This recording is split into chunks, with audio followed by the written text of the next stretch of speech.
এইবারের আন্দোলনের প্রকৃত আসলে চেতনা হচ্ছে শুধু মেধাবী নয়, শুধু বৈষম্যহীন করা নয়, একই সঙ্গে নৈতিকতায় উজ্জীবিত অভিভাবক চাই।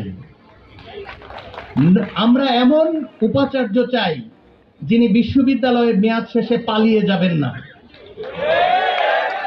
আমরা এমন প্রশাসন চাই যে যারা আমাকে বসিয়েছেন তারা যদি অন্যায় আবদার করেন, আপনাদের সামনে আপনাদের কাছ থেকে শেখা সেই চেতনা নিয়ে বুক চিতিয়ে বলতে চাই, I don't accept this, I have other opinion. এরকম যদি বিশ্ববিদ্যালয় তৈরি করতে না চান, না পারেন, 24-এর চেতনা ব্যর্থ। সেজন্য বলছি, দয়া করে যে কাজটি করবেন, ভাড়াটে সাহিত্যিক দিয়ে কিন্তু চেতনা রক্ষা করা যায় না। যেমন যায়নি মুজিবের উপর যতগুলো অর্থ খরচ করা হয়েছে, পুস্তক রচনা করা হয়েছে, আপনাদের উপর কোনো প্রভাব পড়েছে? পড়েনি তো।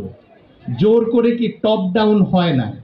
24-এর চেতনায় উজ্জীবিত যারা রাস্তার মাঝখানে থেকে একটার পর একটা গুলি চলার পলক সামনে গিয়েছে, তাদের পক্ষ থেকে কয়টি কবিতা রচনা করেছেন?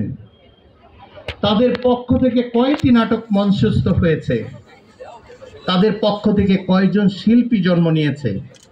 তাহলে ভাড়াটে কোনো বুদ্ধিজীবী চাই না।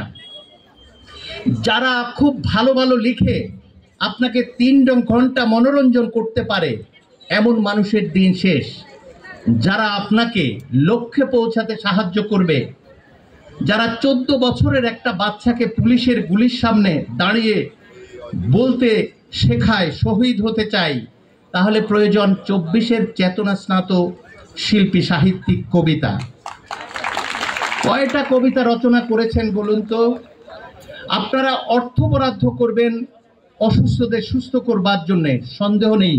আমি বিশ্ববিদ্যালয় থেকে 80 কোটি টাকা ঘাটতি বাজেটের বিশ্ববিদ্যালয় থেকে আমরা চেষ্টা করছি সাহায্য করবার জন্য বৃহত্তর সাভার এলাকায় যারা আন্দোলন করেছে তাদেরকে।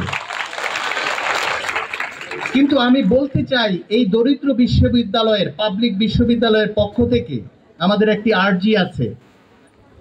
আপনারা এই আন্দোলনকে আজ থেকে 100 বর্ষ পরে, অ্যাটলিস্ট 50 ইয়ার্স ফ্রম নাও, যারা এই 24-এর গণ আন্দোলন সম্পর্কে পড়তে চাইবে, আপনারা যেভাবে বিভাজিত হচ্ছেন, আপনাদের নিজস্ব লক্ষ্য স্থির করে চেতনা থেকে সরে যাচ্ছেন, আমার তো মনে হয় না ভাড়াটে সাহিত্যিক, কবি এবং দার্শনিক ছাড়া আপনাদের এই আন্দোলন নিয়ে কেউ কিছু লিখবে। তাহলে গবেষণায় কত টাকা বরাদ্দ করেছেন?